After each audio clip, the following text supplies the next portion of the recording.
Good morning, everybody. Hope everyone's doing wonderfully well today. Today being Monday, January 23rd, 2023. And it's awesome to be here with you guys. I'm going to do these a little bit more often so we can get in the mode of always thinking, okay, let's set ourselves up in the right frame of mind for trading.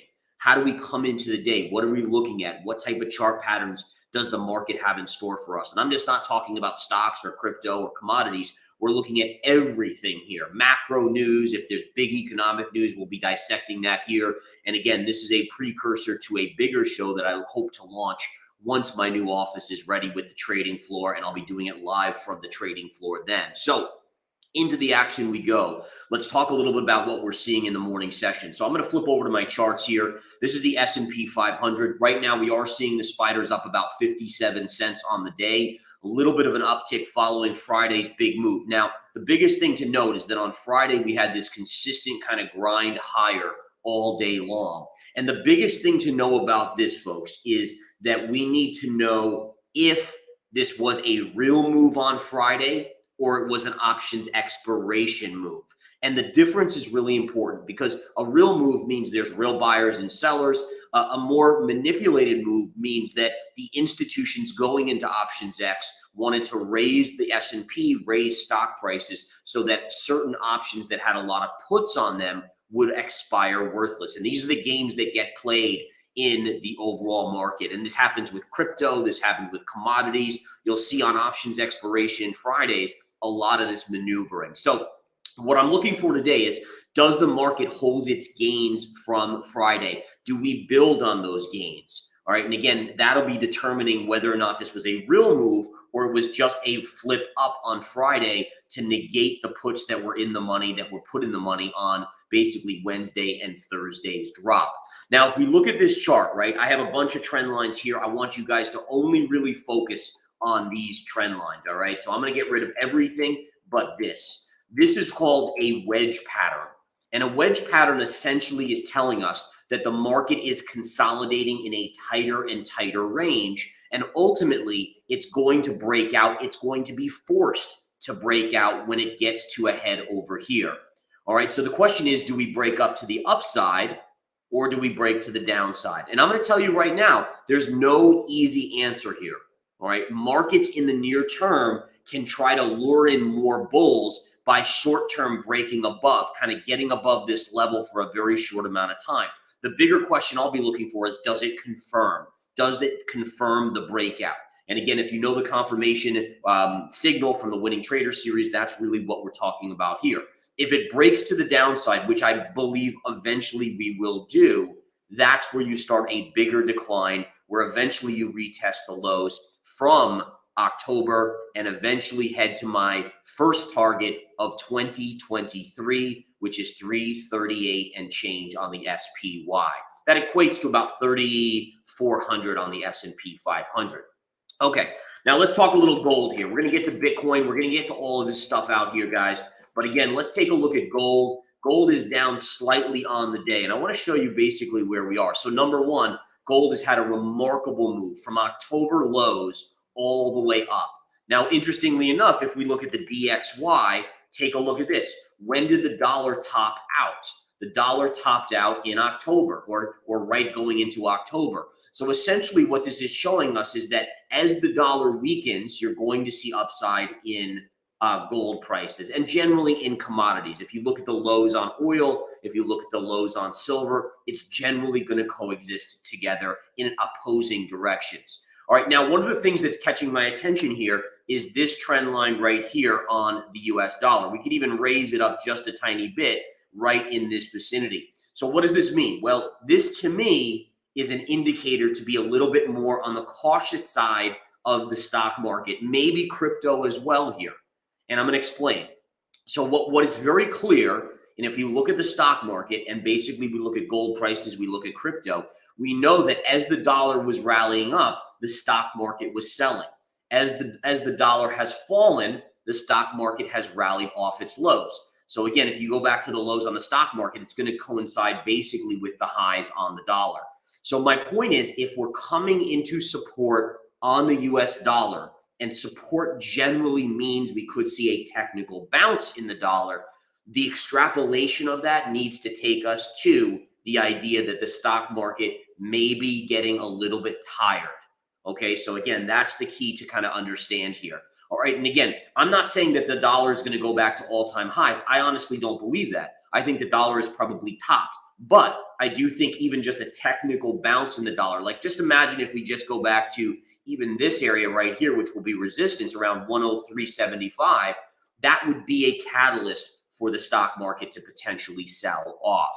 Okay, so just a little tidbit on that. Again, I am short-term bullish on the dollar here for the next week or two, then we'll reevaluate. Therefore, for me personally, from these levels, S&P right now, Spiders is at 396.50. I'm going to be net negative. I'm accumulating essentially my portfolio. I'm slowly accumulating some shorts on the S&P, on the NASDAQ, with the full idea that we could have a short-term pop to squeeze weak hands out above that trend line I showed you. So again, when you're looking at swing trades, you start accumulating when the probabilities start to shift, in this case to the short side or the downside. It doesn't mean you go all in, right? We don't go all in here. We just kind of inch in. Then if it pops a little bit more, we inch in a little bit more. We build our core positioning, which then protects us from going all in here, and then it pops here, and then we freak out and we react emotionally. Remember, emotion is your worst enemy.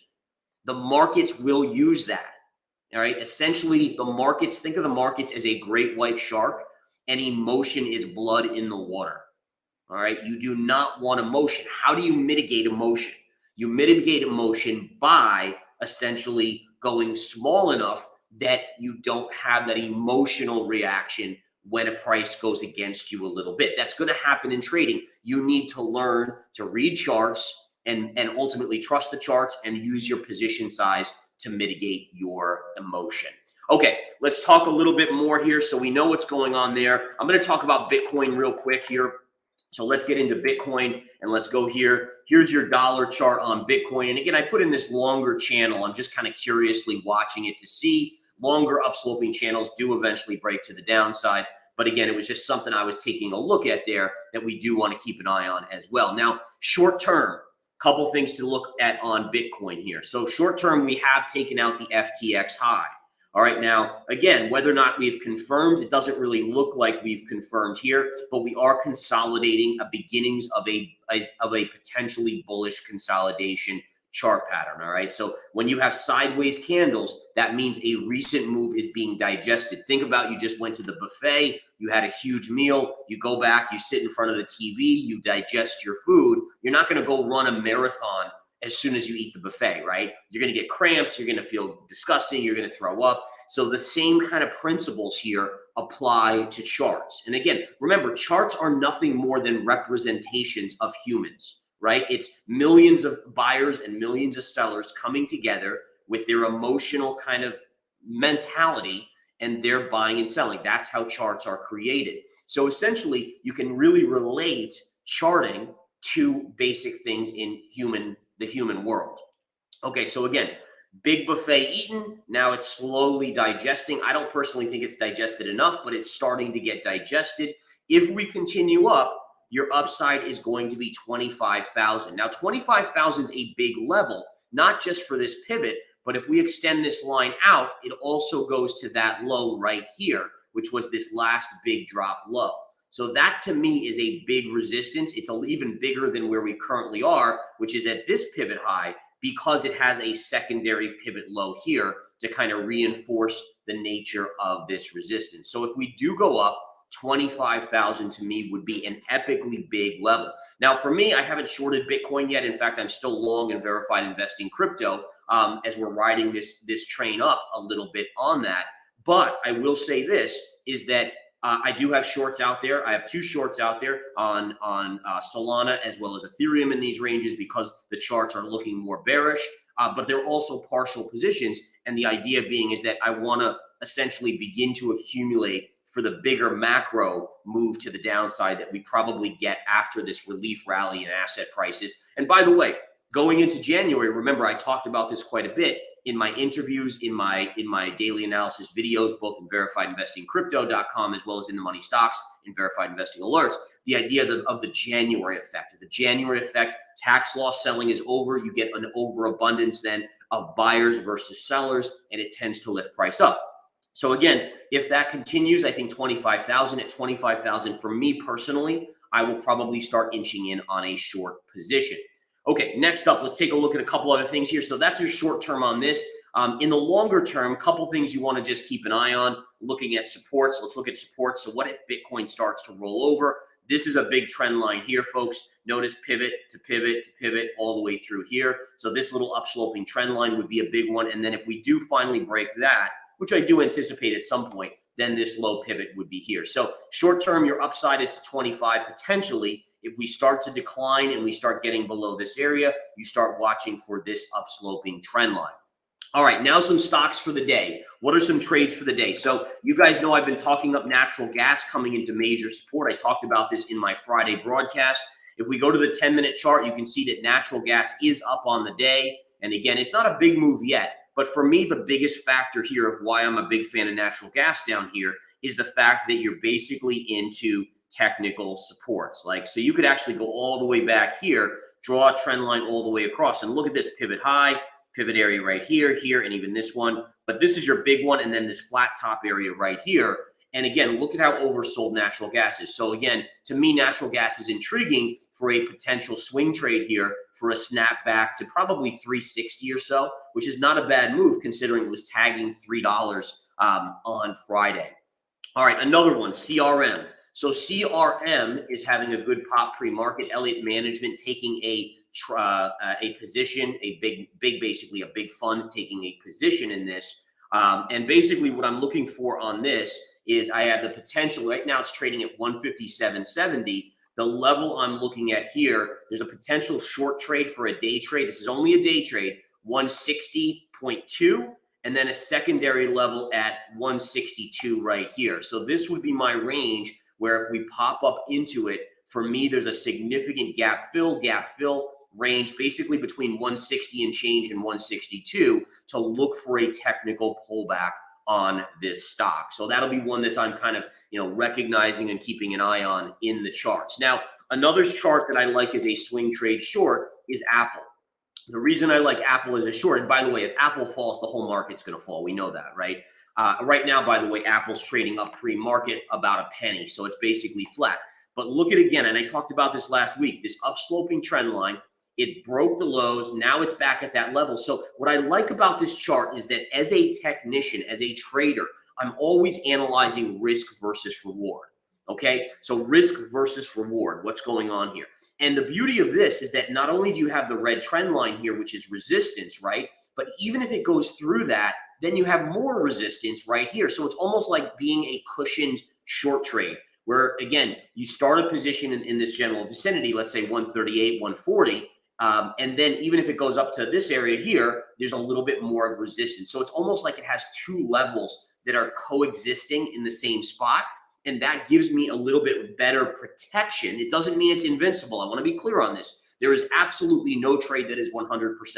So this is just trying to get your probabilities as high as possible while also mitigating risk. And remember, the best traders in the world are always analyzing the risk of the trade before they analyze the reward. The retail crowd in general is always going to say, okay, let me look at how much money I can make on this trade. Oh, I'm going to make 100x, I'm going to make 10x, whatever it's going to be. But they're forgetting that that same thing they could make 100x on could also go to zero.